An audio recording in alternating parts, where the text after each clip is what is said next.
దానియేలు గ్రంథం 10వ అధ్యాయం 5వ వచనం నుంచి 9వ వచనం వరకు చదువుతాను. ఆ తర్వాత కొన్ని సంగతులు మనం విందాం. దానియేలు గ్రంథం 10వ అధ్యాయం 5 నుంచి 9 వచనాల వరకు. నేను కన్నులెత్తి చూడగా నారబట్టలు ధరించుకొని ఉన్న ఒకడు కనబడెను. అతడు నడుమునకు మేలిమి బంగారు నడికట్టు కట్టుకొని ఉండెను. అతని శరీరము రక్తవర్ణపు రాతి వంటిది. అతని ముఖము మెరుపు వలె ఉండెను. అతని కన్నులు జ్వాలామయమైన దీపములను, అతని భుజములను పాదములను తళతళలాడు ఎత్తడిని పోలి ఉండెను.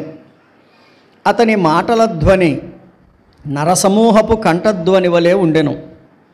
దానియేలను నాకు ఈ దర్శనము కలుగగా నాతో కూడానున్న మనుష్యులు దాని చూడలేదు కానీ మిగుల భయాక్రాంతులై దాగుకొన వలెనని పారిపోయిరి. నేను ఒంటరినై ఈ గొప్ప దర్శనము చూచితిని. చూచినందున నాలో బలమేమీ లేకపోయెను. నా సొగసు వికారమాయెను. బలము నాయందు నిలువలేదు. నేను అతని మాటలు వింటిని. అతని మాటలు విని నేను నేలను సాష్టాంగపడి గాఢ నిద్ర పొందిన వాడనైతిని. ప్రార్థన. ప్రేమ కలిగిన మా తండ్రి, వందనాలు, స్తోత్రాలు. ఈ సమయంలో నీ లేఖనాలను మాకు విరిచి వడ్డించి సహాయపడండి. మీపై ఆధారపడుతూ మీ వాక్యాన్ని మాకు నేర్పించుమని యేసు ప్రభువారి నామములో ప్రార్థించి వేడుకొనిచున్నాము తండ్రి, ఆమేన్. దానియేలు గ్రంథంలో మనము దానియేలు ప్రార్థన మనం గత వారం విన్నాం. దానియేలు ప్రార్థన చేసినప్పుడు దానియేలు ప్రార్థన ద్వారా దానియేలు దీవించబడ్డాడు, లేక కనికరించబడ్డాడు. ప్రార్థించినటువంటి దానియేలు దగ్గరికి 10వ వచనం చూడండి. అప్పుడు అక్కడ చేతితో నన్ను ముట్టి నా మోకాళ్ళను అరచేతులను నేల మోపి నన్ను నిలవబెట్టి.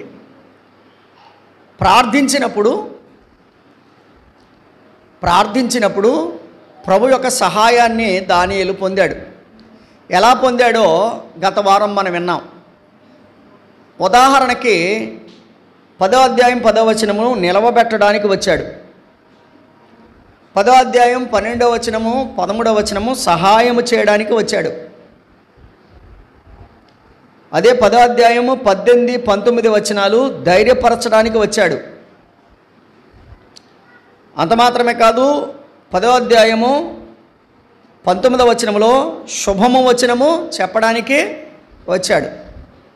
అంత మాత్రమే కాదు, 10వ అధ్యాయం 20వ వచనం మన పక్షంగా యుద్ధము చేయడానికి వచ్చాడు అని ప్రార్థన ద్వారా దానియేలుకు దేవుడు అనుగ్రహించినటువంటి మేలులు మనము 5 సంగతులు గత వారం ధ్యానం చేశాం. ఇప్పుడు దానియేలు యొక్క దర్శనం ఏమిటా దర్శనం అంటే, దానియేలు కన్నులెత్తి చూడగా, దానియేలు ఏం చేశాడు? కన్నులెత్తి చూశాడు. దైవ గ్రంథంలో అనేకులను చెప్పుకోవచ్చు మనం. అబ్రహాము కన్నులెత్తి చూడగా 3 మనుషులు తన ఇంటికి వచ్చారా? అబ్రహాము కన్నులెత్తి చూడగా 3 మనుషులు తన ఇంటికి రావడం చూశాడు.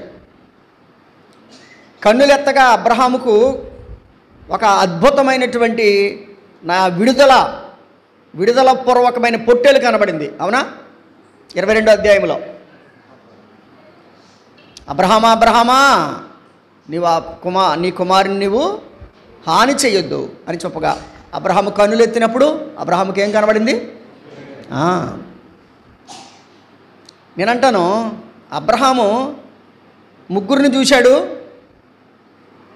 అదే సమయంలో తండ్రి, కుమారుడు, పరిశుద్ధాత్ముడు చూచాడు. తన కుమారునికి బదులుగా కుమారుడైన తండ్రి, కుమారుడైన ప్రభువు ఎక్కడ? మోరియా పర్వతము మీద ఆయన కొమ్ములు తగులుకొని ఉండడం చూచాడు. మోరియా పర్వతము మీద మన ప్రభు అయిన యేసుక్రీస్తు వారు, గొల్గొతా కొండ అంటారు, యేసుక్రీస్తు ప్రభు వారు ఆయన సిలువ వేయబడ్డారు. అది గమనించాలి. కాబట్టి కన్నులెత్తి చూచినప్పుడు విడుదల కనిపించింది కదా. కన్నులెత్తినప్పుడు అబ్రహాముకి ఏం కనిపించింది? విడుదల. నిజమే. అందుకనే భక్తుడు అంటాడు 120లో, కొండల తట్టు నా కన్నులు ఎత్తుచున్నాను, నాకు సహాయము ఎక్కడి నుండి వచ్చును? యెహోవా వలననే. యెహోవా వలననే. ఈ మాట గుర్తుపెట్టుకోండి.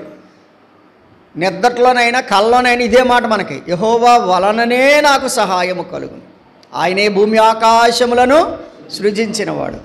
కాబట్టి కన్నులెత్తి చూచినప్పుడు అబ్రహాముకు చాలా కాలంగా తనకున్నటువంటి అవసరం తీరిందా లేదా?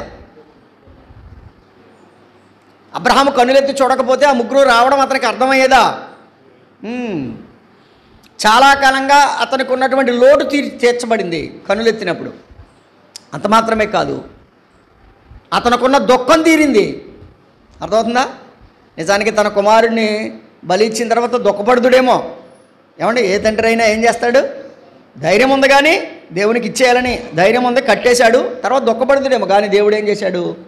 కన్నులెత్తి చూసినప్పుడు అబ్రహాము దుఃఖపడకుండా అబ్రహాము జీవితంలో ఒక గొప్ప విమోచన కార్యాన్ని చేశాడు. ఇస్సాకు కన్నులెత్తి చూసినప్పుడు ఒంటెల మీద నుంచి తన భార్య రావడం చూశాడు.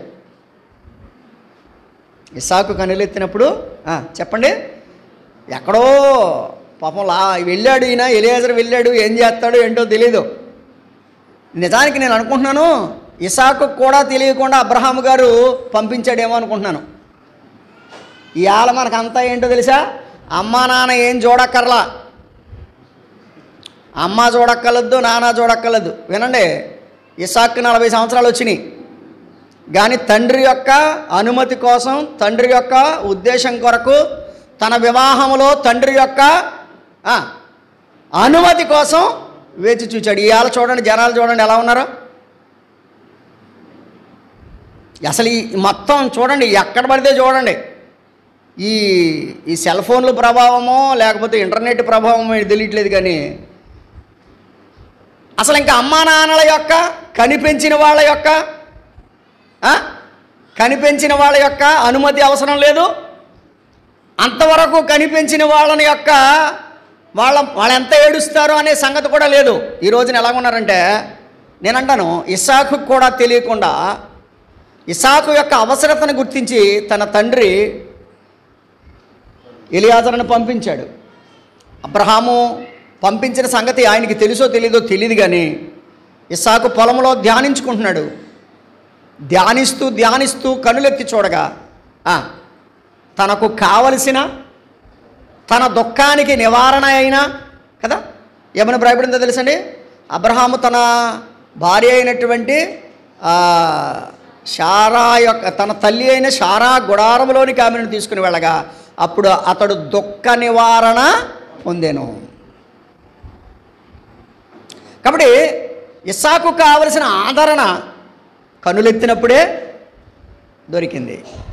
మీరు గమనించాలి, ఒకడున్నాడంట, వాడు భూలోకంలో ఉండగా కన్నులు ఎత్తలేదంట. లోకాసు వార్తలో వాడు ఎప్పుడు ఎత్తాడు?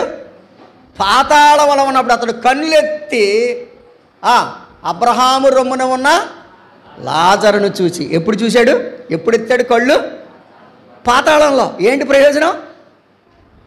భూమి మీద ఉండగానే కన్నులు ఎత్తాలి. అందుకనే ప్రభు అన్నాడు, బుద్ధిగంత నివాసులారా నా వైపు చూచి రక్షణ పొందుడే. కాబట్టి మనము ప్రభు వైపు చూడాలి. దైవ గ్రంథంలో మనం ఆయన తట్టు మనము కన్నులు ఎత్తాలి. కాబట్టి ఇక్కడ దానియేలు కన్నులెత్తిన వాడిగా మనకు కనిపిస్తున్నాడు. దానియేలు కన్నులెత్తి చూడగా జరిగింది ఏమిటంటే యేసుక్రీస్తు ప్రభు యొక్క స్వరూప దర్శనం. అంతవరకు దానియేలుకి ఆ దర్శనం దొరకలా. దానియేలుకు అంతవరకు ఏ దర్శనం వచ్చింది? ఒక విగ్రహానికి సంబంధించినటువంటి దర్శనం, తర్వాత చిరుతపులికి సంబంధించిన దర్శనం, పొట్టేలుకు సంబంధించిన దర్శనం, మేకపోతుకు సంబంధించిన దర్శనం, ఒక విచిత్రమైనటువంటి 10 కొమ్ములు కలిగిన జంతువులు కూర్చున్నటువంటి దర్శనం. ఈ దర్శనాలన్నీ దొరికాయి. కానీ అసలు నిజమైనటువంటి క్రీస్తు ప్రభు దర్శనాన్ని 10వ అధ్యాయంలో పొందాడు. ఎప్పుడు పొందాడు? కన్నులెత్తి చూడగా. కాబట్టి ఆకాశమందు ఆసీనుడా నీ తట్టు కనులెత్తుచున్నాను, కరుణించుమో యేసు కాపాడుమో, నీ తట్టు కనులెత్తుచున్నాను కదా. ఇప్పుడు మనం దేవుని వైపు చూస్తే ప్రభు దర్శనాన్ని మనం పొందగలం. మరణించిన తర్వాత ఎలాగా చూస్తాం? అర్థమవుతుందా? ఈ మాట అండర్లైన్ చేసుకోండి. మరణించిన తర్వాత ఎలాగా చూస్తాం? ఎందుకో తెలుసా? మనమందరం క్రీస్తు న్యాయపీఠం ఎదుట నిలబడాలి. బ్రతికొండగానే ప్రభువా అని ప్రభు సిలువని చూస్తే మనం ఎంతైనా దీవించబడతాం. రైట్. ఇక్కడ క్రీస్తు ప్రభు యొక్క దర్శనాల్లో 7 సంగతులు ఉన్నాయి. నేను చాలా స్పీడ్గా ఆ 7 సంగతులు మీకు జ్ఞాపకానికి తెస్తాను. 5వ వచనం, నేను కన్నులెత్తి చూడగా నారబట్టలు ధరించుకున్నా. ఏమండి? ఏ బట్టలు? నారబట్టలు. దైవ గ్రంథంలో నారబట్టలు నీతి క్రియలకు సూచన. ప్రకటన గ్రంథం 19వ అధ్యాయం. ప్రకటన గ్రంథం 19వ అధ్యాయం. సంఘానికి ఇవ్వబడినటువంటి బట్టలు అవే. 9వ వచనం చూడండి. 19వ అధ్యాయం 8వ వచనం. 19:8. Book of revolution chapter 19 and verse 8 చూడండి. మరియు ఆమె ధరించుకొనుటకు ప్రకాశములను నిర్మలములైన సన్నపు నార బట్టలు ఆమెకి ఇవ్వబడెను. అవి పరిశుద్ధుల నీతి క్రియలు. పరిశుద్ధుల నీతి క్రియలు. అదే పేజీ తిప్పండి. 14వ వచనం చూడండి. 19వ అధ్యాయం 14వ వచనం. పరలోకమందున్న సేనలు శుభ్రమైన తెల్లని నారబట్టలు. ఏమండి? ఏంటది? శుభ్రమైన. 8వ వచనంలోనేమో నీతి క్రియలు అన్నాడు. ఇక్కడ శుభ్రమైన తెల్లని నారబట్టలు అన్నాడు. కాబట్టి ప్రభువు ధరించుకున్న వస్త్రాలు ఎటువంటివి? నారబట్టలు. అనగా మన ప్రభువు నీతిమంతుడు అని అర్థం. మన ప్రభువు ఎవరు? నీతిమంతుడు. మీరు గమనించండి, మన ప్రభువు నీతిమంతుడు. కీర్తన గ్రంథం 7వ కీర్తన 9వ చరణంలో, కీర్తన 7వ కీర్తన 9వ చరణంలో ఏమని వ్రాయబడిందంటే, కీర్తన 7వ కీర్తన 9వ చరణం చూడండి. హృదయములను అంతరింద్రియములను పరిశీలించు నీతి గల దేవా. మన దేవుడు ఎవరు? నీతి గల దేవా అన్నాడు. 145వ కీర్తన 145వ కీర్తన 17వ చరణం చూడండి. 145:17. యెహోవా తన మార్గములన్నిటిలో నీతి గలవాడు, తన క్రియలన్నిటిలో కృపచూపువాడు. గమనిస్తున్నారా? ఆయనకు ఉన్నటువంటి వస్త్రాలు ఎటువంటివి? నీతి వస్త్రాలు. సన్నపు నార వస్త్రం అనగా ఆయన నీతిమంతుడు. మన ప్రభు ఎవరు? నీతిమంతుడు. ఇంకొక మాట చెప్పాలనుకుంటున్నాను. నీతికి ఆధారం ఆయనే. కీర్తన గ్రంథం 4వ కీర్తన, కీర్తన గ్రంథం 4వ కీర్తన 1వ వచనం చూడండి. నా నీతికి ఆధారమగు దేవా. ఏమండి? మనం ఎవరం నీతిమంతులమా? కాదే. బైబిల్ చెప్తుంది నీతిమంతుడు లేడు, ఒక్కడు లేడు. కానీ మన ప్రభువు మన నీతికి ఆధారం. అర్థమవుతుందా? మన ప్రభువు ఎవరు? మన నీతికి ఆధారం. ఆయన నీతికి ఆధారమైనటువంటి దేవుడు అని మనం గమనిస్తాం. అబ్రహాము గురించి 4 చోట్ల వ్రాయబడింది. ఏమని వ్రాయబడిందంటే, అబ్రహాము దేవుని నమ్మెను, అది అతనికి నీతిగా ఎంచబడింది. వచనాలన్నీ చూడాల్సిన అవసరం లేదు కానీ చెప్తాను.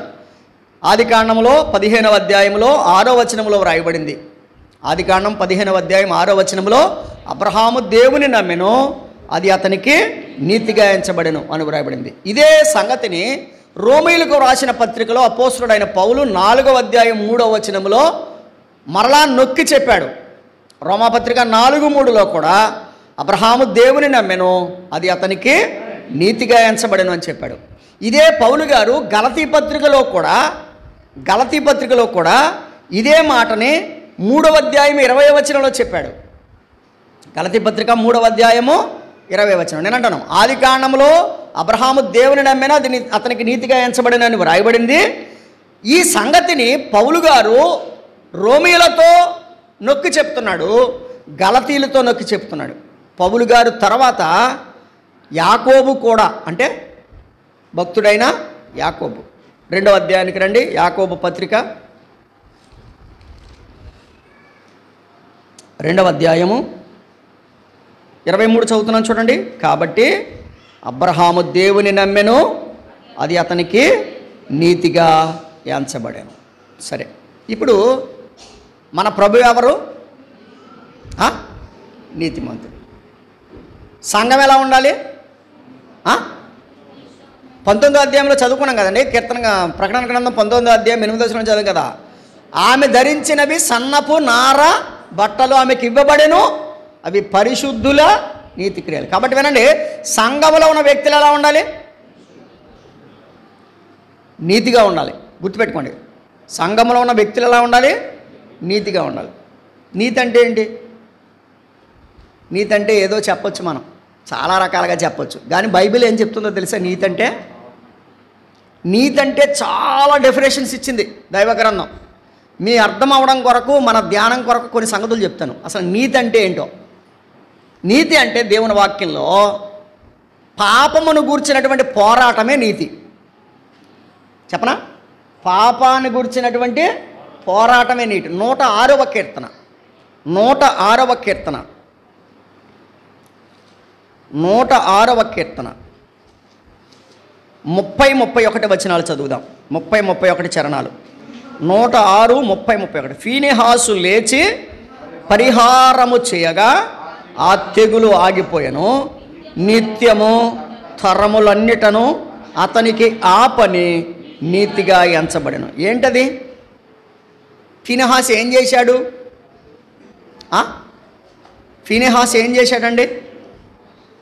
ఫీనెహాసు ఏం చేశాడంటే, ఇశ్రాయేలీలు అందరూ కూడా అరణ్యంలో ఉన్నారు. అరణ్యంలో ఉన్నప్పుడు ఇశ్రాయేలీలు బయల్ పేరుతోటి వ్యభిచారంలో ఉన్నారు. అయితే ఆ వ్యభిచారంలో ఉన్నప్పుడు దేవుని యొక్క కోపము ఇశ్రాయేలీల మీద మండింది. అయితే మండినప్పుడు జరిగింది ఏమిటి అంటే, 25వ అధ్యాయం సంఖ్యాకాండం 25వ అధ్యాయం 1వ వచనం. ఇశ్రాయేలీలు షిత్తీములో దిగి ఉండగా, ఇశ్రాయేలీలు సంఖ్యాకాండం 25:1. ఇశ్రాయేలీలు షిత్తీములో దిగి ఉండగా ప్రజలు మోయాబు రాండ్రతో వ్యభిచారము, ఇది పాపం. ఈ పాపాన్ని పరిహరించాడు, ఈ పాపాన్ని గూర్చినటువంటి పోరాటం చేశాడు ఎవరు? ఫీనెహాసు. ఇప్పుడు చెప్పండి, నీతి అంటే ఏంటి? యవనస్తులు చెప్పాలి నాకు. పాపంలో కలిసిపోవడం కాదు నీతి. పాపాన్ని గూర్చి పోరాడడం నీతి. అంటే పాపానికి వ్యతిరేకంగా పోరాడడం నీతి. 25వ అధ్యాయంలోనే ఉన్నాం కదా, కిందకి రండి. బైబిల్లో ఏమని ఉందంటే 7వ వచనం. యాజకుడైన అహరోను మనుమడును ఎలియాజరు కుమారుడైన ఫీనెహాసు అది చూచి, ఏది చూచాడు? వ్యభిచారం జరగడం చూశాడు. చూసిన వాడు సరేలే నాకెందుకులే అని కళ్ళు మూసుకుని పోలా. అది చూచి సమాజము నుండి లేచి ఈటెను చేత పట్టుకొని పడక చోటికి ఆ ఇశ్రాయేలీని వెంబడి వెళ్ళి ఆ ఇద్దరిని, అనగా ఆ ఇశ్రాయేలీని ఆ స్త్రీని కడుపులో గుండా దూసిపోవునట్లు పొడిచెను. అప్పుడు ఇశ్రాయేలీలో నుండి తెగులు, ఆ పాపం అలా కంటిన్యూ అయితే ఇశ్రాయేలీలో ఏముండేది? తెగులు ఉండేది. ఆ పాపాన్ని ఆపాలనే ఆశ, ఆ పాపాన్ని నివారించాలనే కోరిక, ఆ కోరిక కలిగినటువంటి ఫీనెహాసును గురించి ఏం చెప్పాడంటే, తరతరములన్నిట అది అతనికి నీతిగా ఎంచబడుతుంది. ఏంటది? కిందకి రండి. 25వ అధ్యాయం 11వ వచనం. వారి మధ్యను దేవుడు చెప్తున్నాడు చూడండి. దేవుడే ఫీనెహాసు గురించి చెప్తున్న సాక్ష్యం.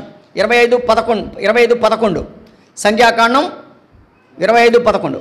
వారి మధ్యను నేను ఓర్వలేని దానిని తాను ఓర్వలేకపోవుట వలన ఇశ్రాయేలు మీద నుండి నా కోపము మళ్లించెను కనుక నేను ఓర్వలేక ఉండిన ఇశ్రాయేలీలను నశింప చేయలేదు. దేవునికి ఏదైతే ఇష్టం లేదో దానిని మనం కూడా ఓర్చుకోవడానికి వీలు లేదు. దేవునికి ఇష్టం లేనిది మనం కూడా ఇష్టపడడానికి వీలు లేదు. రైట్, ఇప్పుడు చెప్పండి, నీతి అంటే ఏంటి చెప్పండి. నీతి అంటే ఏమంటారు? అయ్యబాబు నీతిమంతుడు రా అంటారు. నీతి అంటే బైబిల్ చెప్పిన సత్యం, పాపాన్ని గురించి పోరాడడమే నీతి. పాపం చేసే అవకాశం వచ్చినా ఏం చేయాలి? పాపం దూరంగా పోరాటం చేయాలి. యోసేపుకు పాపం చేసే అవకాశం వచ్చింది కానీ పోరాటం చేశాడు. కాబట్టి నీతి అంటే, రండి కీర్తన గ్రంథం 106వ కీర్తన 31వ వచనం, నిత్యము తరములన్నిటను అతనికి ఆ పని నీతిగా ఎంచబడెను. కాబట్టి పాపాన్ని గుర్చినటువంటి పోరాటమే నీతి. నీతి అంటే దైవ గ్రంథం చెప్పే మరొక సంగతి చెప్తున్నాను చూడండి. నీతి అంటే అక్రమాల విషయములో హృదయములో బాధపడడం నీతి. ఎక్కడ అక్రమం జరుగుతుంది, అక్రమం జరుగుతున్న దానికి ఏకీభవించకూడదు. అర్థమవుతుందా? అక్రమం జరుగుతున్నప్పుడు ఏకీభవించకూడదు. అక్రమం జరుగుతున్నప్పుడు మన హృదయంలో బాధపడి, ప్రభువా ఈ అక్రమం జరుగుతుందని ప్రభువుకి మొర్ర పెట్టడం, ఆ అక్రమంలో మనం పాలిభాగస్తులు కాకపోవడమే నీతి. పేతురు రాసిన 2వ పత్రిక, పేతురు రాసిన 2వ పత్రిక 2వ అధ్యాయం, పేతురు రాసిన 2వ పత్రిక 2వ అధ్యాయం 8వ వచనం చదువుతారా? నేను చాలా చదవాలి కానీ నేరుగా, ఆ నీతిమంతుడు వారి మధ్య కాపురముండి తా చూచిన వాటిని బట్టి వినిన వాటిని బట్టి వారి అక్రమమైన క్రియల విషయములో దినదినము నీతిగల తన మనసును నొప్పించుకొనుచు అక్రమాల విషయంలో రోజు ఏం చేస్తున్నాడు? బాధపడుతున్నాడు. అంటే అక్రమాలతో కలిసిపోలేదు, అక్రమానికి దూరంగా ఉన్నాడు. అదే నీతి. అర్థమవుతుందా? పాపం విషయంలో పోరాటం చేయడం నీతి అంటే, అక్రమాల విషయంలో హృదయంలో నొచ్చుకొని దినదినము బాధపడుతూ అక్రమానికి దూరంగా ఉండడమే నీతి. చాలామంది అనుకుంటారు 10 మందికి భోజనం పెడతాం నీతి అనుకుంటారు. కాదు, 10 మందికి భోజనం పెట్టడం అది సహాయం, నువ్వు చేసిన సహాయం అంతే. కానీ నీతి అంటే అది కాదు. పాపము నీ ఎదురుగా ఉన్న పాపాన్ని గురించి పోరాడడం నీతి. అక్రమం అనేది జరుగుతున్నప్పుడు అక్రమానికి మనము లోబడకూడదు, అక్రమానికి లోబడకూడదు. మీకు చెప్పాను లేదో ఒకసారి చెప్తాను. ఒకసారి ఒక దేవుని దాసుడు, ఆయన ఇరిగేషన్ డిపార్ట్మెంట్లో ఇంజనీర్గా పనిచేస్తున్నాడట. కడప జిల్లా కనిగిరి దగ్గర, కడప జిల్లా కాదు కనిగిరి దగ్గర, కనిగిరి. అయితే జరిగింది ఏమిటి అంటే, ఆయన ఒక సీట్లో కూర్చున్నాడంట. అది చాలా పవర్ఫుల్ సీటు.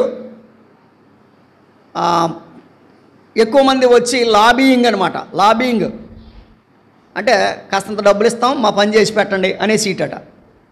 ఆయన ఆ ఆఫీసులో జాయిన్ అయిన వెంటనే అన్నాడంట, ప్రభువా నాకు ఈ సీటు తీసేయండి, నాకు ఇది వద్దు. ఎందుకంటే వద్దన్నా నా టేబుల్ మీద పెట్టి వెళ్ళిపోతున్నారు చాలామంది. కానీ నేను తీసుకోలేదు, కానీ టేబుల్ మీద పెట్టి వెళ్ళిపోతున్నారు. నాయన నాకు ఈ సీటు వద్దని ప్రార్థన చేశాడంట. ఒకసారి ఒక ఆయన 5 లక్షలు 6 లక్షలు పట్టుకొచ్చి ఆయనకి ఇస్తుంటే, నేను ప్రభువుని నమ్ముకున్నాను, నాకు వద్దని చెప్పాడంట. ఎవరో? ఆ ఇంజనీర్ గారు. ఆ పక్కనున్న ఆయన అంటాడంట, ఆ ఆఫీస్లో అటెండెంట్ ఉంటాడు కదా, అంటాడంట, సార్ మీకు వద్దపోతే వద్దపోయింది, తీసుకుని మా లాంటి వాళ్ళు 10 మంది ఉన్నా మాకు ఇవ్వచ్చుగా, మాకు బోల్డని ఇబ్బందులు ఉన్నాయి, మాకు ఇస్తే ఏదో మీ పేరు చెప్పుకుంటాం, మా మా మా కష్టం గట్టెక్కుద్ది అన్నాడంట. అది అన్నటికి కూడదు, అది వాక్యానుసారము కాదని చెప్పాడంట. అతనికి ఏమర్థం అవుతుంది? అతను రక్షించబడలేనాడు. అయితే జరిగింది ఏంటంటే, రాను రాను ఉండగా ఈయనకి దేవుడు మహాకృప చేత ఆ సీటు తప్పించాడు దేవుడు. అంటే కావాలని పై అధికారులకు రాసుకున్నాడు, నాకు ఇది వద్దు, ఇంకా వేరేది ఏదైనా సైట్కి సంబంధించినటువంటి వర్క్ ఉంటే ఇవ్వండి నాకు అని చెప్పేసి మొత్తం చెప్పుకుంటుందనే మొత్తం మీద ఏదైతే ఆయనకి ఆ స్థానం తప్పింది. కానీ ఒక 2 సంవత్సరాలు పోయిన తర్వాత తన దగ్గర పనిచేసిన ప్యూన్గా పనిచేసిన ఆయన సాక్ష్యం చెప్తున్నాడంట. ఏమన్నా తెలుసా? ఈ రోజున నేను యేసుక్రీస్తు ప్రభువును సొంత రక్షకునిగా అంగీకరించాను. నా ప్రభు నా పాపాలన్నీ కడిగాడు, నా జీవితాన్ని బాగు చేశాడు, నా కుటుంబాన్ని బాగు చేశాడు, పడిపోయినటువంటి నా కుటుంబాన్ని కట్టాడు. కారణం ఎవరంటే పలానా ఇంజనీర్ గారు అని చెప్పాడంట. ఎలాగా? ఆయాలే గనక ఆయన డబ్బులు తీసుకుని నాకు ఇచ్చుంటే నేను ఈ రోజున రక్షణ పొందేవాడిని కాదు.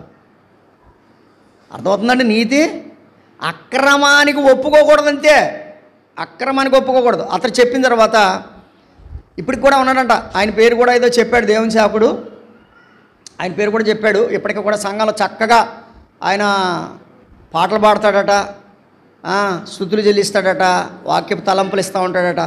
కాబట్టి నేను అనేది ఏంటంటే, అక్రమం జరుగుతుందని దానికి మనం ఓకే అన్నాం అనుకోండి, అని నాకు ఉపయోగపడుతుంది పక్కడికైనా ఉపయోగపడుతుంది కదా అని తీసుకున్నాం అనుకోండి, మనం ఏం చేసినట్టు చెప్పండి?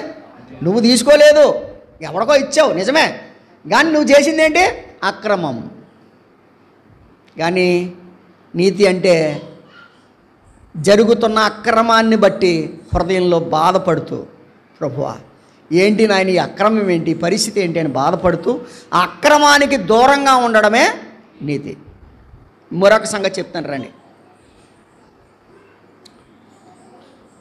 ద్వితీయోపదేశకాండ 24వ అధ్యాయం. నీతి గురించినటువంటి 2-3 సంగతులు మనం చెప్పుకొని ముందుకెళ్ళిపోదాం. ద్వితీయోపదేశకాండం 24వ అధ్యాయం.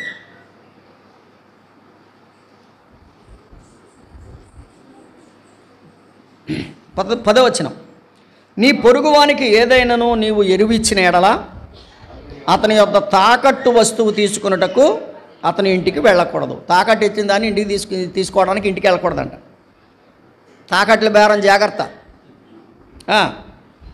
నీవు బయట నిలవవలెను.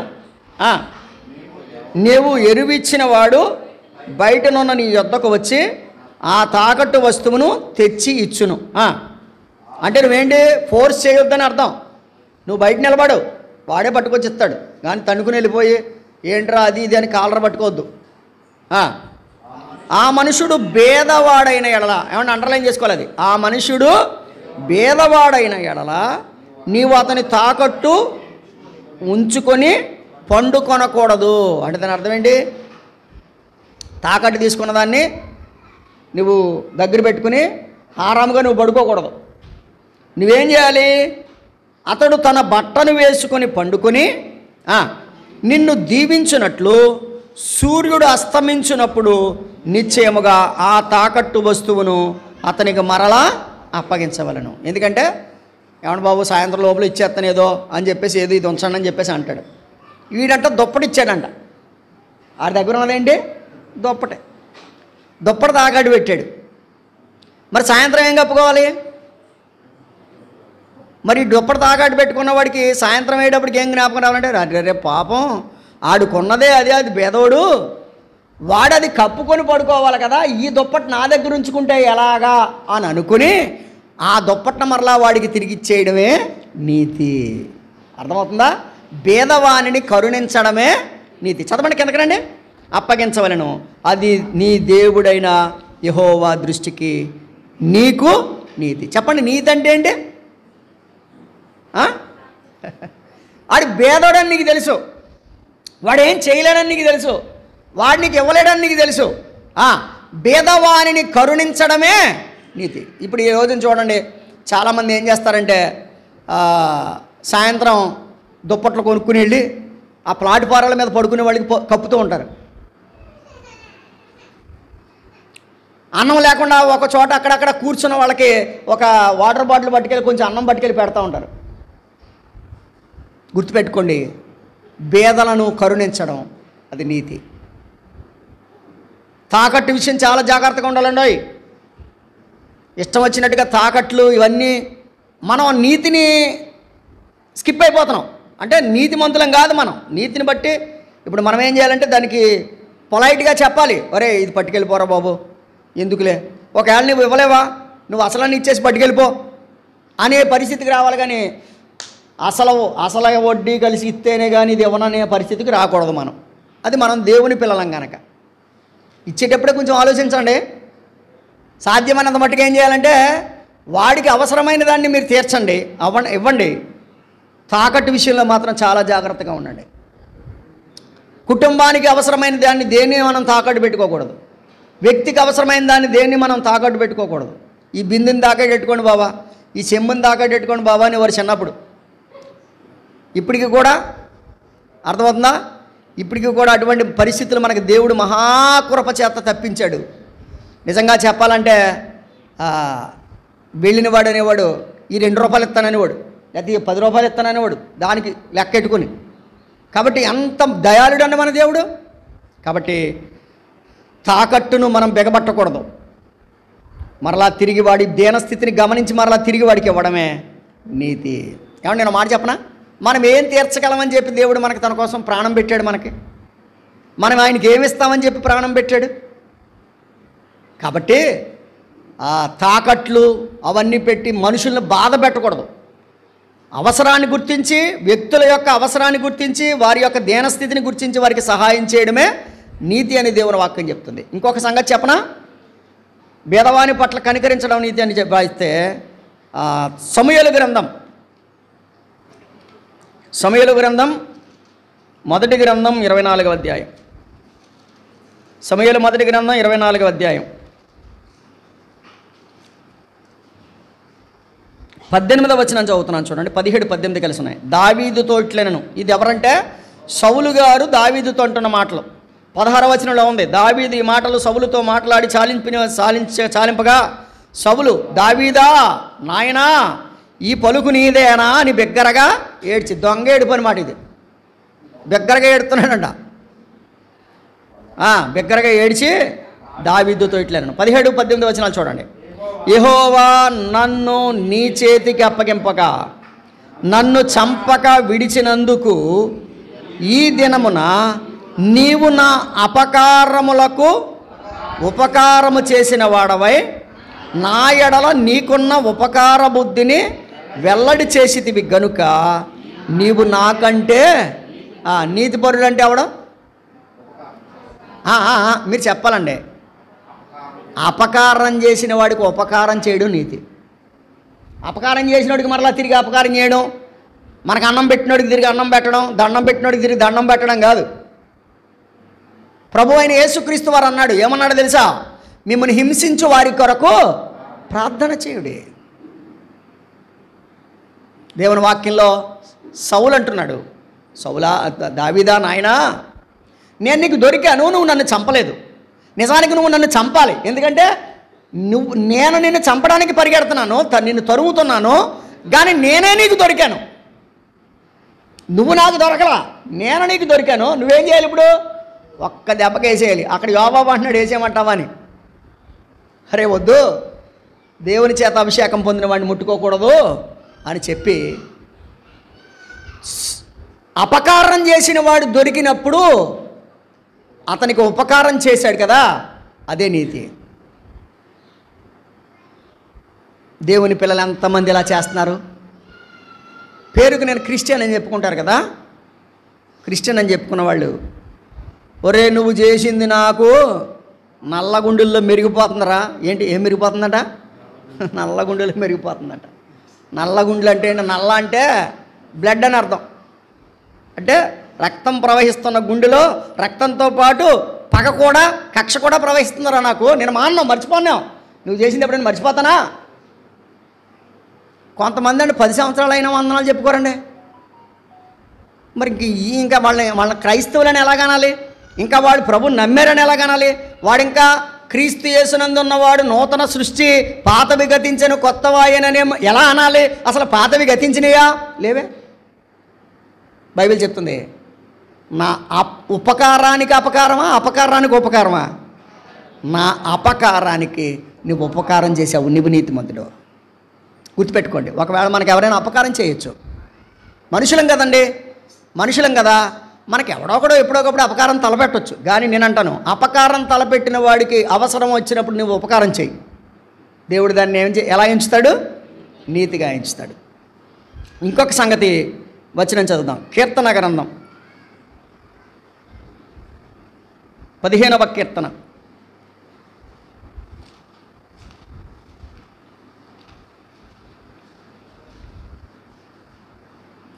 2వ చరణం. యథార్థమైన ప్రవర్తన కలిగి నీతిని అనుసరించుచు. నీతిమంతుడు ఎవడో తెలుసా? హృదయపూర్వకంగా నిజం చెప్పేవాడే నీతిమంతుడు.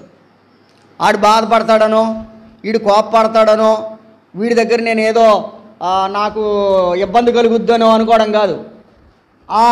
హృదయపూర్వకంగా నిజం చెప్పాలి. కొంతమంది మాట్లాడుతూ సగం మింగేస్తుంటారు, మాట్లాడుతూ సగం మింగేస్తారు. అంటే సగం మింగడం అంటే ఆటోమేటిక్గా తెలిసిపోద్ది మాకు. సగం మింగుతున్నాడంటే వాడు క్లియర్గా సత్యం చెప్పట్లేదని అర్థం. ఎవరు నీతిమంతులు? హృదయపూర్వకంగా సత్యం చెప్పేవాడు. సామెతల గ్రంథం 12వ అధ్యాయం.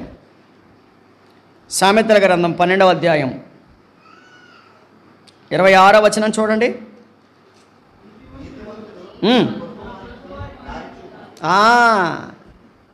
నీతిమంతుడు అంటే ఎవరు?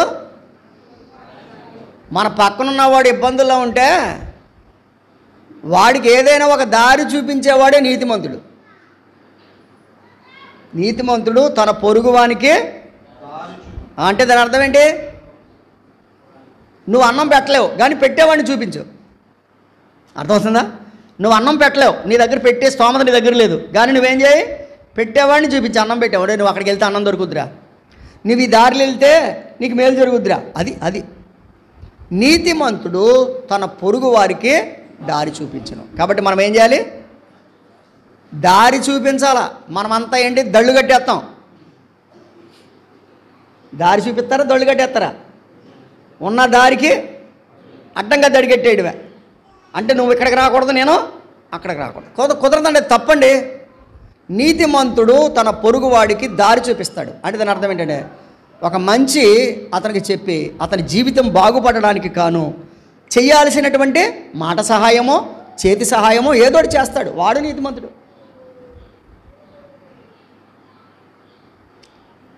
నీతి అనుకునేది మనం అనుకున్నంత నీతి కాదు, మనం అనుకునే నీతి కాదు, వాక్యం చెప్పే నీతి. వాక్యం చెప్పే నీతి ఏంటో తెలుసా? చెప్పండి. పాపమును గుర్చిన పోరాటమే నీతి.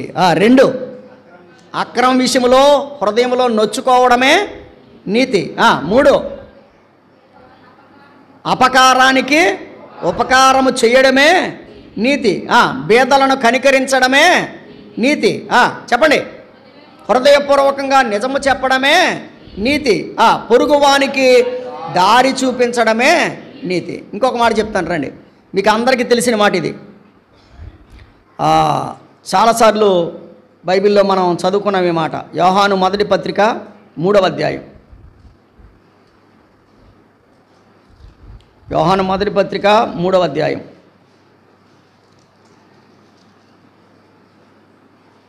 7వ వచనం.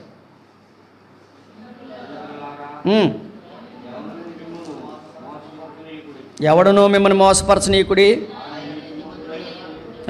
ఆయన నీతిమంతుడై ఉన్నట్టు నీతిని జరిగించు ప్రతివాడును నీతిమంతుడు. నీతిని జరిగించు ప్రతివాడును నీతిమంతుడు. నీతిని జరిగించేవాళ్ళే. కాబట్టి మనము ప్రభు అయిన యేసుక్రీస్తు వారు ఎటువంటి వారు అంటే మనము ఆయన ఎటువంటి వాడు ఉన్నాం? ఆయన నీతిమంతుడు, అనగా ఆయన సన్నపు నార బట్టలు ధరించుకున్నాడు. రైట్, రండి దానియేలు గ్రంథం. మనం ఇంకా వేగంగా వెళ్ళాలి. దానియేలు గ్రంథం 10వ అధ్యాయం 5వ వచనం చదువుతున్నాను. నేను కన్నులెత్తి చూడగా నారబట్టలు ధరించుకున్న ఒకడు కనబడెను. అతడు నడుమునకు మేలిమి బంగారు నడికట్టు కట్టుకుని ఉండెను. బంగారము ఏమండి? ఆయన ఏ నడు కట్టుకొట్టుకున్నాడంట? బంగారం. నేను మాట చెప్పనా, అసలు నిజానికి బంగారాన్ని నడిగట్టుగా కట్టుకున్నవాడు సిలువకు ముందు తువాలు కట్టుకున్నాడు. అవునా? మరలా చెప్పనా, ఆయన నడుకట్టి ఏంటి? బంగారం. మరి సిలువకి వెళ్ళే ముందు ఏం చేశాడు? ఆయన ఒక తువాలు కట్టుకున్నాడు, ఒక ప్లేట్ పట్టుకున్నాడు, శిష్యుల పాదాలు కడుగుతున్నాడు. ఆయన బంగారపు నడికట్టు కలిగిన వాడు. బంగారము అంటే అప్పుడున్నటువంటి ప్రత్యక్ష గుడారములో బంగారము, దీపస్తంభము బంగారము, ప్రదీపములు వెలిగించేటువంటివన్నీ బంగారము, లేకపోతే మందసము బంగారము, దీపవృక్షము అంటే మొత్తం మీరు చూడండి, ప్రత్యక్ష గుడారం అంతా బంగారం బంగారం బంగారం అనగా అమూల్యమైన వస్తువు బంగారం అంటే. ఇప్పుడు వినాలి, మన ప్రభు ఎవరు? ఆయన అమూల్యమైన వాడు. యెషయా-గ్రంథం 28వ అధ్యాయంలో మనం గత వారం చదువుకున్నాం, గత రాత్రి ఎప్పుడో బుధవారం చదువుకున్నాం. యెషయా-గ్రంథం 28వ అధ్యాయం 16వ వచనం చూడండి. యెషయా-గ్రంథం 28:16 ఏమన్నాడు?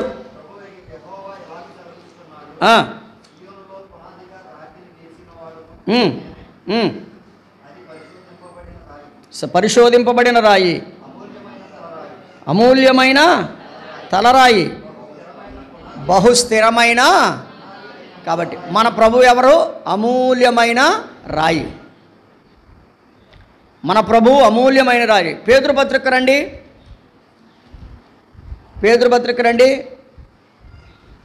మనం ఆల్రెడీ చదువుకున్నాం ఆ మాట.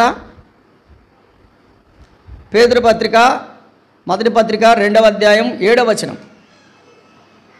పేతురు మొదటి పత్రిక 2వ అధ్యాయం 7వ వచనం. విశ్వసించుచున్న మీకు ఆయన అమూల్యమైన వాడు. ఉన్నారా? విశ్వసించే మనకెవరు? ఆయన అమూల్యమైన వాడు. 19వ వచనం చదవండి. 1:19. అదే పేతురు మొదటి పత్రిక 1:19. అమూల్యమైన రక్తం కార్చాడు కదా. ఏం చేశాడు? అమూల్యమైన రక్తం కార్చాడు. ఆయన అమూల్యమైన వాడు, అమూల్యమైన రక్తాన్ని కాదు. రైట్. ఇప్పుడు చెప్పండి, సన్నపు నార బట్టలు కలిగి ఉన్నాడంటే ఆయన నీతిమంతుడు, బంగారపు దట్టి కట్టుకున్నాడంటే ఆయన ఎవరు? అమూల్యమైన వాడు. ఆయన అమూల్యమైన రక్తాన్ని మన కొరకై ధారపోశాడు. ఆయన అమూల్యమైన రక్తాన్ని ధారపోశాడు.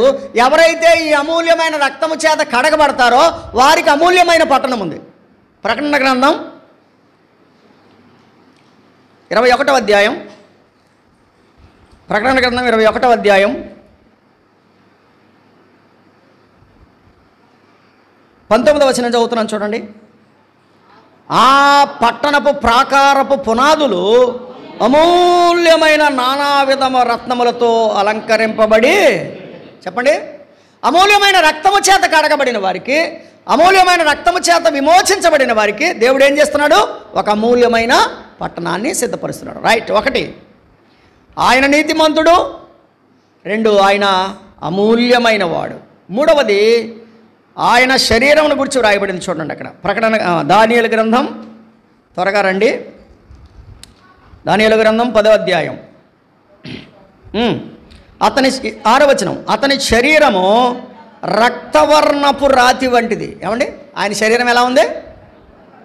రక్తవర్ణం అనగా నిజానికి ఆయన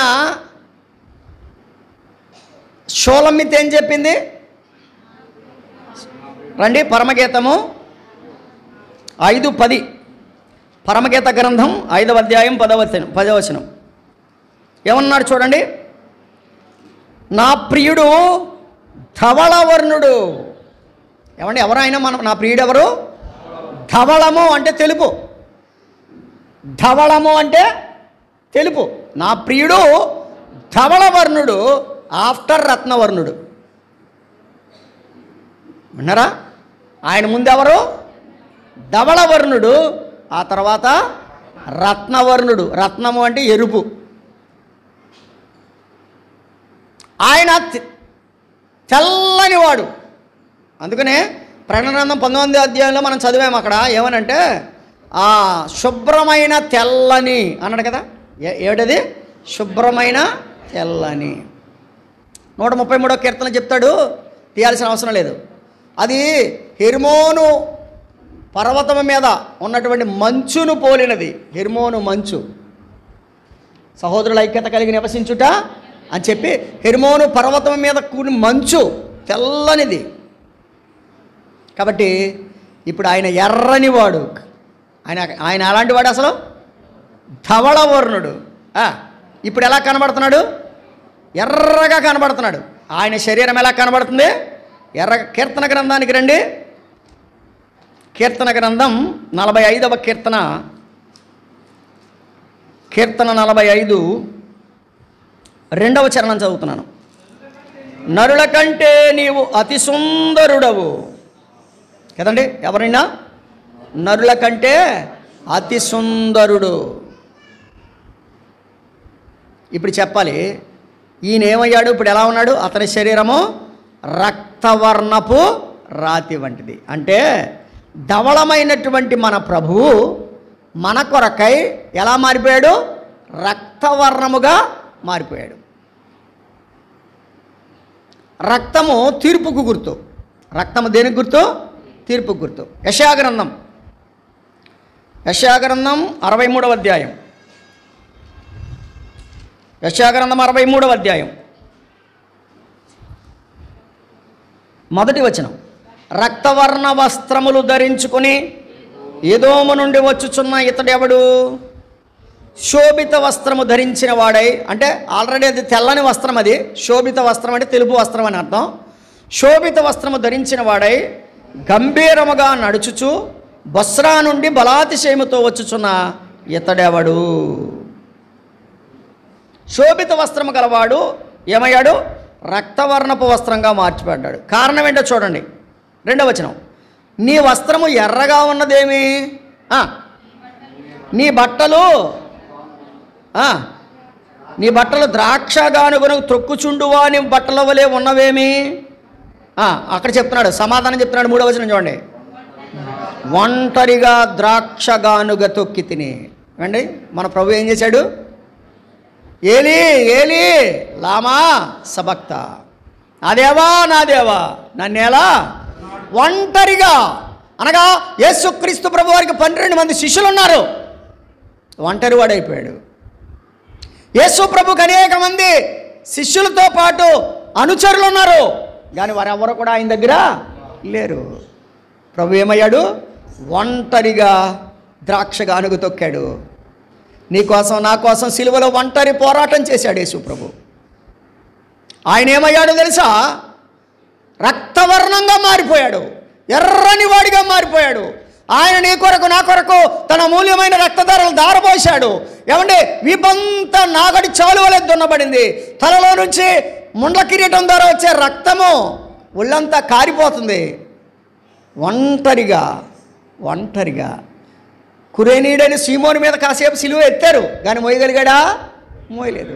ఒంటరిగా మన ప్రభువు మన కొరకు ద్రాక్ష గానుగను తొక్కాడు. ఆయన శరీరం ఎర్రగా ఉంది అనగా దాని అర్థం ఏంటంటే మన కొరకు ఒంటరిగా ఏం చేశాడు? ప్రాయశ్చిత్తము చేశాడు. 1 ఆయన నీతిమంతుడు, 2 అమూల్యమైన వాడు, 3 ప్రాయశ్చిత్తము చేసినవాడు. ఎరుపు ప్రాయశ్చిత్తం మన కొరకై ప్రాయశ్చిత్తార్థ బలిగా సిలువలో ఆయన మరణించినట్లుగా మనం చూస్తున్నాం. రండి. అతని ముఖము మెరుపు వలె ఉండెను కదండి. ఎలా ఉందంట? ఆయన ముఖము మెరుపు వలె ఉండెను. ప్రియమైన స్నేహితులారా, ఆయన ముఖం చూడండి. బైబిల్లో రాయబడింది, ఆయనకి స్వరూపమైనను సొగసైనను లేదు. 53వ కీర్తన 6లో, క్షమించాలి, యెషయా గ్రంథం 53లో. మరి ఇప్పుడు ఆయన ముఖం ఎలా ఉంది? మెరుపులా ఉంది. అంటే దాని అర్థం ఏంటి? ఒకప్పుడు ఆయన స్వరూపమైన సొగసైన లేనివాడిగా ఉండి ఇప్పుడు రెండవసారి ప్రపంచానికి తీర్పు తీర్చడానికి వస్తున్నాడు. ఆయన ముఖం ఎలాంటిదో తెలుసా? చెప్పండి. మెరుపులా ఉంది. మత్తయి సువార్తలో శిష్యులను తీసుకుని వెళ్ళాడు. శిష్యుని తీసుకుని వెళ్ళిన సందర్భం చూడండి. 17వ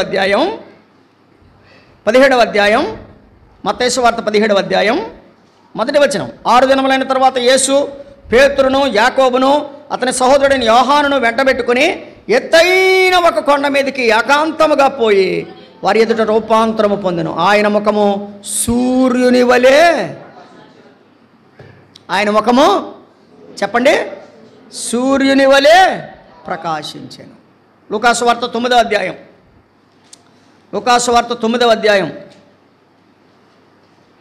29వ వచనం చదవండి. 29 లూకా 9:29. ఆయన ప్రార్థించుచుండగా ఆయన ముఖరూపము ఆయన వస్త్రములు తెల్లనివై దగ ఆయన ముఖము సూర్యుని వలె ఉండెను అన్నాడు కదా. ఆయన ముఖం ఎలా ఉంది?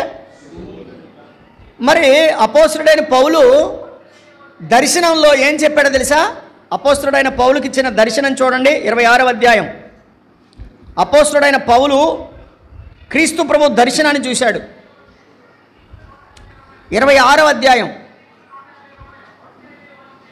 13వ వచనం. రాజా మధ్యాహ్నమందు, అంటే మధ్యాహ్నం అంటే సూర్యుడు ఉంటాడా ఉండడా? ఉంటాడు. మధ్యాహ్నమందు. బుక్ ఆఫ్ యాక్ట్స్ అపోస్తల కార్యముల గ్రంథం 26వ అధ్యాయం. అపోస్తల కార్యముల గ్రంథం 26వ అధ్యాయం 13వ వచనం.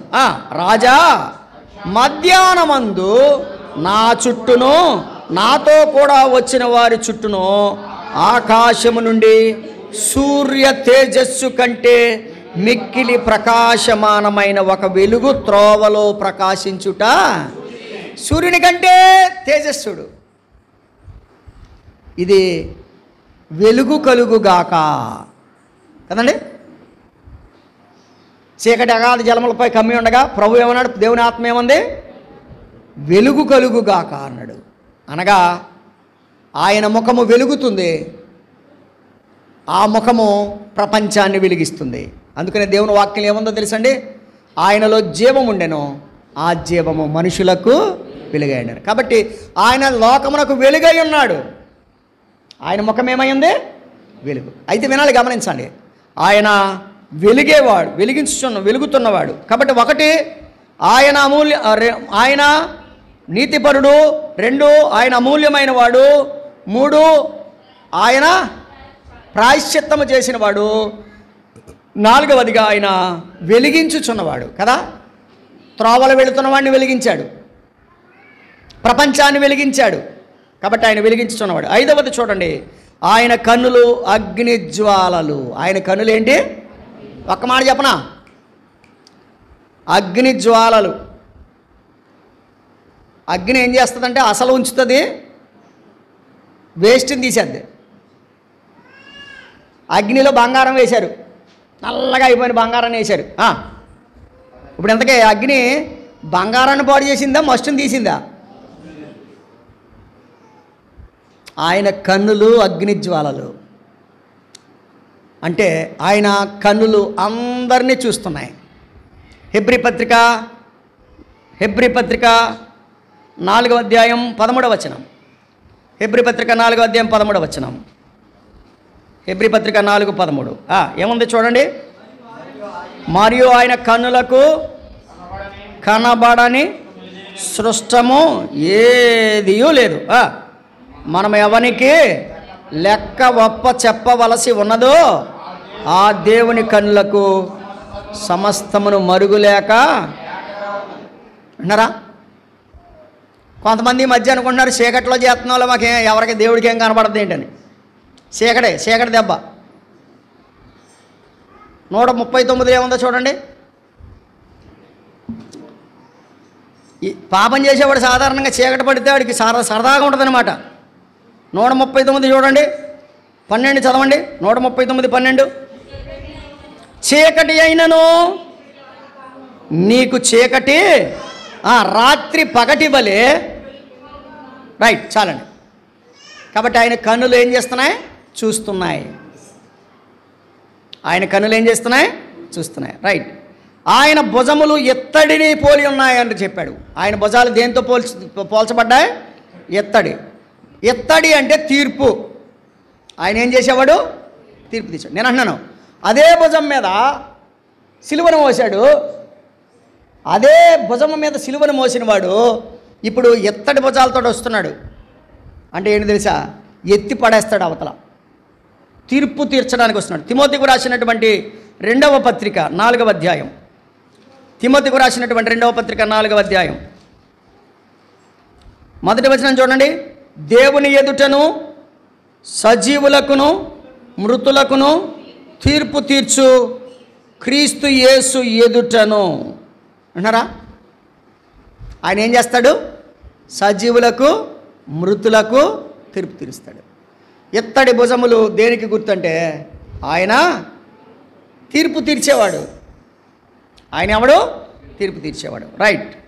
ఇక తర్వాత మాట చూడండి. ఆయన మాటలు విస్తారమైన, చదవండి, దానియేలు గ్రంథానికి వచ్చేయాలి. 6వ వచనం ఆఖరి లైను. అతని మాటల ధ్వని నరసమూహపు కంఠధ్వని వలె ఉండేను. వినాలి. ఆయన మాటలు ఎలా ఉన్నాయి? నరసమూహపు కంఠధ్వని. నరసమూహం ఎంతమంది ఉంటారో అందరూ కలిసి ఒకసారి మాట్లాడితే ఎలా ఉంటుందో నరసమూహపు కంఠధ్వని వలె ఉన్నాయి.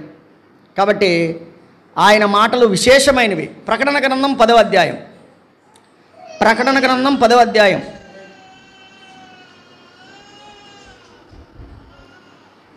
ప్రకటన గ్రంథం 10వ అధ్యాయం 3-4 వచనాలు. సింహము గర్జించున్నట్లు గొప్ప శబ్దంతో ఆర్భటించెను. ఆయన ఆర్భటించినప్పుడు 7 ఉరుములు వాటి శబ్దములు పలికెను. ఆ 7 ఉరుములు పలికినప్పుడు నేను వ్రాయబోచుండగా 7 ఉరుములు పలికిన సంగతులు ముద్ర వేయము, వాటిని వ్రాయవద్దని పరలోకము నుండి ఒక స్వరము పలుకుట. ఏమంటే ఆయన మాట మొదలెట్టాడంటే ఎలా ఉంటుందంట? 7 ఉరుములు ఒక్కసారి ఉరుమునట్టు ఉండదంట. ఒక్క ఉరుము కాదు, ఒక్క ఉరుములు ఉంటేనే తలుపులు వేసేసుకుంటాం ఇంట్లోకి వెళ్ళిపోయి అయ్యి బాబాయ్ ఉరుములు ఉరిమేస్తున్నాయి అంటాం. ఆయన ఒక్కసారి జస్ట్ స్లోగా మాట్లాడితే 7 ఉరుములు ఉన్నట్టు ఉండదంట. విన్నారా? కాబట్టి ఇక్కడ దేవుని స్వరము అది ఉరుముల స్వరం. దేవుని వాక్యంలో ఉంది, ఆయన స్వరము లేళ్లను ఈనింప చేస్తుంది. ఆయన స్వరం గురించి ఎన్నో చెప్పుకోవచ్చు. ఆయన స్వరం మధురం, ఆయన స్వరం అద్భుతం, ఆయన స్వరాలు విలువైన స్వరం, అవన్నీ మీకు తెలిసిందే. ఆయన స్వరము ఎటువంటిదంటే మనలను పిలుస్తుంది. ఏమని తెలుసా? ప్రయాసపడి భారం మోస్తున్న సమస్త జనులారా నా దగ్గరకు రండి, నేను మీకు విశ్రాంతినిస్తాను. రైట్. ఇప్పుడు ఈ దర్శనం చూసినటువంటి దానియేలు అంట నేల మీద బోర్ల పడిపోయాడంట. చూడండి, దానియేలు ఏం చేశాడు? 10వ అధ్యాయం 7వ వచనం. దానియేలును నాకు ఈ దర్శనము కలగగా నాతో కూడా ఉన్న మనుషులు దానిని చూడలేదు కానీ మిగులు భయక్రాంతులై దాగుకొనవలనని వాళ్ళందరూ పారిపోయారంట. నేను ఒంటరినే ఈ గొప్ప దర్శనము చూచినందున నాలో. ఆగండి. ఇప్పుడు ఒక ప్రశ్న వేస్తానండి. ఇది ప్రశ్నే. చూసిన వాడు ఎవరు? దానియేలు. దేవునికి ఎవరు? బహుప్రియుడు. బహుప్రియుడే దేవుణ్ణి చూస్తే ఏమైపోయాడు? చెప్పాలి. బహుప్రియుడే బలం లేకుండా అయిపోయాడంట. మరి మనం చెప్పాలి. బహుప్రియుడే 3 సార్లు రాశాడండి. నీవు బహుప్రియుడవని 9వ అధ్యాయంలో రాశాడు. 9వ అధ్యాయం 23వ వచనంలో, 10వ అధ్యాయం 11వ వచనంలో, 10వ అధ్యాయము 19వ వచనంలో బహుప్రియుడు అని రాశాడు. బహుప్రియుడే దైవ దర్శనాన్ని చూసి ఏమయ్యాడు? మరలా చదువుతున్నాను చూడండి. నేను ఒంటరినే ఈ గొప్ప దర్శనము చూచినందున నాలో బలమేమీ లేకపోయాను, నా సొగసు వికారమాయను. మన దేవుని ముందు మన సొగసు, దేవుని ముందు మన ఆకారం, మన పరిస్థితులు పనికిరావండి. సొగసు వికారమాయను, బలము నా యందు నిలవలేదు. నేను అతని మాటలు విని నేను నేలను సాష్టాంగపడ్డాను. ఏమంటే చెప్పండి ఇప్పుడు? సాగిల పాడి మ్రోకెదమో సత్యముతో ఆత్మాతో మన ప్రభు యేసుని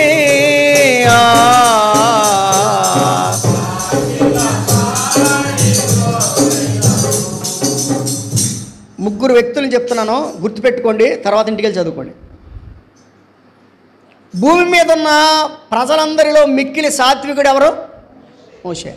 మోషే దేవుని దర్శనాన్ని చూసి భయపడిపోయాడు. మోషే దేవుని దర్శనాన్ని చూసి భయపడిపోయాడు. నిర్గమాకాండం 3వ అధ్యాయం 6వ వచనం చదువుతారా? మరియు ఆయన, నేను నీ తండ్రి దేవుడను, అబ్రహాము దేవుడను, ఇస్సాకు దేవుడను, యాకోబు దేవుడను అని చెప్పగా మోషే తన ముఖము కప్పుకొని దేవుని వైపు చూడవెరచెను. అంటే భయపడిపోయాడు. చెప్పండి, భూమి మీద ఉన్న వారందరిలో మిక్కిలి సాత్వికుడు దేవుని వైపు చూసి చెప్పాలి భయపడిపోయాడు. బహుప్రియుడు దేవుని చూసి సాగిలి పడిపోయాడు. విన్నారా? బహుప్రియుడు దేవుని చూసి ఏం చేశాడు? సాగిలిపోయాడు. యేసు రొమ్మున ఆనుకున్న యోహాను గారికి ఏం పేరు ఉంది చూడండి. యోహాను సువార్త 13వ అధ్యాయం 25వ వచనం. యోహాను సువార్త 13వ అధ్యాయం 25వ వచనం. అతడు యేసు రొమ్మున ఆనుకొనుచు ప్రభువా వాడెవడని అడిగాను. కాబట్టి యేసు రొమ్మున ఆనుకున్నవాడు ఎవరు అంటే యోహాను గారు. యోహాను గారు యేసు ప్రభుని చూసి ఏమయ్యాడు? ప్రకటన గ్రంథం 1వ అధ్యాయం, ప్రకటన గ్రంథం 1వ అధ్యాయం 17వ వచనం. నేను ఆయనను చూడగానే, ఇప్పుడు ముగ్గురు మనుషులను చూసామండి, ఒక్కసారి ఇలా ఏమనండి, అయిపోయింది. మిక్కిలి సాత్వికుడు భయపడిపోయాడు, బహుప్రియుడు సాష్టాంగపడిపోయాడు, యేసుక్రీస్తు రొమ్మున ఆనుకున్నవాడు చచ్చిన వాడిలా పడిపోయాడు. అంటే ఇప్పుడు ఇంతకీ దైవ దర్శనము ఇంత భక్తులకే భయాన్ని, ఇబ్బందిని కలిగించింది. నేనంటాను, మరి నువ్వు నేను ప్రభు దగ్గర నిలబడతామా లేదా? చెక్ చేసుకోండి ఒకసారి. ఏమంటే పొద్దున మనం నిలబడాలమా ప్రభు దగ్గర? ప్రభు దగ్గర నిలబడాలంటే అంటే మోషే భయపడిపోయాడు, దానియేలు సాష్టాంగపడిపోయాడు, యోహాను చచ్చిన వాడి వలె పడిపోయాడు. మరి నువ్వు నేను రేపొద్దున ప్రభు రాబోతున్నాడు, మన పరిస్థితి ఏంటి? మనం ఏమన్నా మోషేలుమా? మనం దానియేలుమా? లేకపోతే యోహానులుమా? కాదే. మరి కానీ దేవుడు మనకు ఒక అభయం ఇచ్చాడు, దేవుడు మనకు ఒక అవకాశం ఇచ్చాడు. దేవుని దగ్గర మనం నిలబడాలంటే దేవుడు మనకు వచ్చిన అవకాశం ఏంటో తెలుసండి? లూకాసు వార్త 21వ అధ్యాయం. లూకాసు వార్త 21వ అధ్యాయం ప్రభు మనకిచ్చిన అవకాశం చూడండి. లూకాసు వార్త 21వ అధ్యాయం 36వ వచనం. లూకాసు వార్త 21వ అధ్యాయం 36వ వచనం. కాబట్టి మీరు జరగబోయేటలని తప్పించుకొని మనుష్య కుమారుని ఎదుట నిలువబడుటకు శక్తి గలవారగునట్లు ఎల్లప్పుడూను. ఇప్పుడు చెప్పండి, మనం దేవుని ముందు నిలబడాలంటే ఏం చేయాలి? ఇప్పుడు ఎల్లప్పుడూ ప్రార్థన చేయాలి, ఎల్లప్పుడూ ప్రార్థన చేయాలి. ఎందుకో తెలుసా? ప్రభువా నువ్వే నన్ను నిలబెట్టేవాడు. యోధాపత్రిక రండి, 24వ వచనం చదవండి. తొట్టిల్లకుండా మిమ్మును, యోధాపత్రిక 24, తొట్టిల్లకుండా మిమ్మును కాపాడుటకును తన మహిమ ఎదుట ఆనందముతో నిర్దోషులుగా నిలువబెట్టుటకును. ఇప్పుడు చెప్పండి, నిలబెట్టేవాడు ఎవరు? మనంతటా మనం నిలబడలేం. కాబట్టి ప్రభువా నువ్వు నిలబెట్టాలని చెప్పి దేవుని మీద ఆధారపడితే మనల్ని దేవుడు ఏం చేస్తాడు? నిర్దోషులుగా నిలబెడతాడు. కాబట్టి మనం ఏం చేద్దాం? బ్రతికినంతకాలం ప్రార్థన చేద్దాం, నిలబెట్టే ప్రభు మీద ఆధారపడదాం. దైవ గ్రంథంలో ఉందండి, ప్రకటన రోమపత్రికలో, అతను నిలబెట్టుటకు యెహోవా శక్తిమంతుడు. మన ప్రభు ఎలాంటి వాడు? నిలబెట్టడానికి శక్తిమంతుడు. కాబట్టి మనమందరం కూడా రేపొద్దున ప్రభు వచ్చినప్పుడు ధైర్యంగా నిలబడదాం. ధైర్యంగా నిలబడాలంటే ఇప్పటి నుంచి ఏం చేయాలి? ప్రార్థన చేయాలి. నాయన నా అంతటా నేను నిలబడలేను, నువ్వు నిలబెట్టమని అడుగుదాం. ప్రభు చేస్తాడు తెలుసా? తొట్టిల్లకుండా మనల్ని కాపాడుతాడు. మహిమలో ఆనందంతో తన ఎదుట నిలబెడతాడు. ఇప్పుడు చెప్పండి, నిలబెట్టగలిగిన వాడు ప్రభువే. ఆధారపడాల్సిన బాధ్యత మన మీద ఉంది. కాబట్టి ప్రభు మీద ఆధారపడదాం. దేవుడిచ్చినటువంటి ఈ లేఖనాల ద్వారా ముందున్న కాలంలో దీవెనకరంగా సాగుదాం. దేవుడి మాటలు మన కొరకు దీవించునుగాక. ప్రేమగల తండ్రి వందనాలు. అందరిలో అన్ని విధాలుగా నీ వాక్యాన్ని పనిచేయనివ్వండి. కృపనిచ్చి నడిపించమని మా ప్రభువు మా రక్షకుడైన యేసుక్రీస్తు వారి ద్వారా స్తుతులు చెల్లించి వినయులమై వేడుకొనిచున్నాము తండ్రి. ఆమేన్. అందరికీ వందనాలండి.